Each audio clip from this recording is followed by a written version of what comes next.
maganda kasi solid wood talaga siya. Tapos ang lapad dahil pwede kang gumapang-gapang at hindi siya masisira. Okay, fun fact. Ang magbuhat nitong table na to, 12 people. Kasi solid siya. Parang ako, sorry magmahal. Bam! Pare! Parang dinumihan mo ulit kasi yung paa mo madumi. O hindi. Ang dumi yan nakikita ko. Punasan mo yan ulit.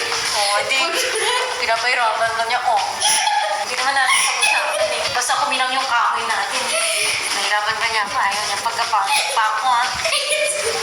Nilinis mo doon sa dumihan. Oh. Ang ingay mong amo. Nahihirapan sa sarili niya. Tapos ako yung sinisip. Ano ba kayo na umam? Saan makikita ganito? Grabe yung tricks, ha? Para ma-promote. Kaya kailangan mo yung promotion. Ano naman, bababa na